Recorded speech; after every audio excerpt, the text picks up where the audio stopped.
1980-കളിൽ ലോകത്തിലെ ഏറ്റവും പ്രയാസങ്ങൾ നിറഞ്ഞ ജയിലുകളിൽ ഒന്നിൽ നെൽസൺ മണ്ടേല 20 വർഷത്തിലേറെ ചിലവഴിച്ചുകൊണ്ടിരിക്കുന്ന കാലമായിരുന്നു.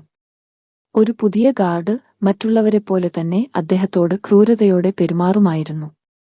പക്ഷേ മണ്ടേല ഒരിക്കലും കോപത്തോടെ പ്രതികരിച്ചില്ല. എല്ലാ ദിവസവും മണ്ടേല അദ്ദേഹത്തെ മാന്യമായി സ്വാഗതം ചെയ്തു.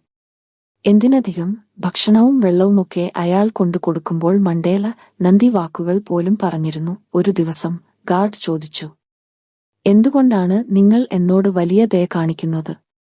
മണ്ടേല മറുപടി പറഞ്ഞു, "കാരണം ഞാൻ നിങ്ങളിൽ ഒരു മനുഷ്യനെ കാണുന്നു, നിങ്ങൾ ധരിക്കുന്ന യൂണിഫോം മാത്രമല്ല കാണുന്നത്." ഇത് കേട്ട ഗാർഡിന്റെ പെരുമാറ്റം ക്രമേണ മാറാൻ തുടങ്ങി.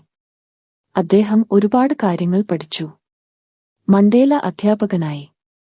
വർഷങ്ങൾക്ക് ശേഷം മണ്ടേല ജയിൽ മോചിതനായി ദക്ഷിണാഫ്രിക്കയുടെ പ്രസിഡന്റായി. തന്റെ മുൻ ഗാർഡുകളിൽ ചിലരെ അദ്ദേഹം തന്റെ സ്വകാര്യ സുരക്ഷയ്ക്കായി തിരഞ്ഞെടുത്തു. കാരണം മണ്ടേലയ്ക്ക് അറിയാമായിരുന്നു, നിങ്ങൾ ശത്രുക്കളെ ഉറ്റ മിത്രങ്ങളാക്കി മാറ്റുമ്പോഴാണ് യഥാർത്ഥ വിജയം കൈവരുന്നത്. സ്നേഹം കൊണ്ട് ലോകം വരെ കീഴടക്കാൻ ആകും.